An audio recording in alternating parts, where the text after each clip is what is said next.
कुछ लोग कहते हैं कि माता शेरावाली कुंवारी हैं, इसलिए उन्हें सिंदूर नहीं चढ़ाना चाहिए, और कुछ लोग कहते हैं कि माता विवाहित है, इसलिए सुहाग की चीजें चढ़ानी चाहिए, और कुछ लोग कहते हैं कि माता दुर्गा कलयुग में श्री रामचंद्र जी का इंतजार कर रही है, क्योंकि श्री राम ने उन्हें शादी का वचन दिया था। और कुछ लोग पूछते हैं कि माता के साथ हनुमान जी की पूजा क्यों होती है, या श्री राम जी ने उनके पास पूछा था। आज हम इन्हीं सभी सवालों का प्रमाण सहित जवाब देंगे। सबसे पहले बात करते हैं, क्या माता शेरावाली कुंवारी है? माता दुर्गा एक ही समय में कई रूपों में पूजी जाती हैं। वे कुंवारी रूप में भी पूजी जाती हैं और माँ पार्वती यानी भगवान शिव की पत्नी के रूप में भी पूजी जाती हैं। नवरात्रि में जो कन्या पूजन होता है ना, वे माता के कुंवारी रूप का ही प्रतीक है, इसलिए माता को कन्या भी माना जाता है।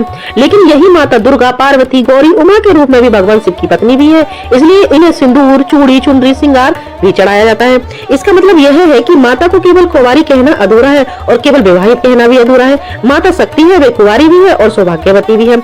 अब दूसरा बड़ा सवाल यह आता है, क्या माता दुर्गा ने श्री राम का इंतजार कर रही है, या श्री रामचंद्र जी ने माता को वचन दिया था विवाह करने के लिए कलयुग में? आइए जानते हैं सारी कथा।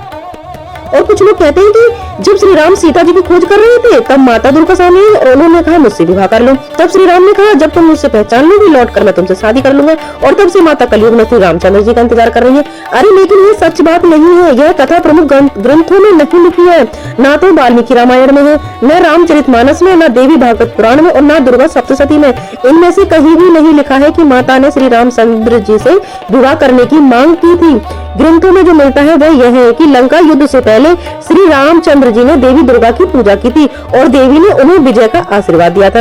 लेकिन शादी का इंतजार की कोई बात नहीं है, इसलिए माता दुर्गा कलयुग में श्री रामचंद्र जी का इंतजार नहीं कर रही। यह लोक कथा है, शास्त्रीय प्रमाण नहीं है। कुछ लोग टीआरपी के लिए वीडियो बना देते हैं।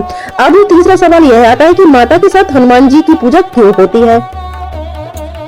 कई मंदिरों में आपने देखा कि माता शेरावाली के साथ हनुमान जी भी होते हैं। कुछ लोग कहते हैं कि श्री राम ने हनुमान जी को माता की सेवा के लिए भेजा था, लेकिन यह बात भी किसी प्रमुख ग्रंथ में नहीं मिलती। रामायण या अन्य शास्त्र में ऐसा नहीं लिखा कि हनुमान जी को माता के साथ स्थायी रूप से भेजा गया है। दरअसल यह एक लोक परंपरा है। हनुमान जी को रक्षक का देवता मानते हैं, वे नकारात्मक शक्तियों को दूर करते हैं, इसलिए माता की चौकी में उनकी मूर्ति रखी जाती है ताकि सुरक्षा का प्रतीक बने रहे। कुछ मान्यताओं में यह भी कहा जाता है कि माता दुर्गा शक्ति है, हनुमान जी भक्ति का बल है, इसलिए दोनों साथ पूजे जाते हैं। लेकिन यह परंपरा है, शास्त्र का सीधा आदेश नहीं। अब बात करते हैं कन्या पूजन की।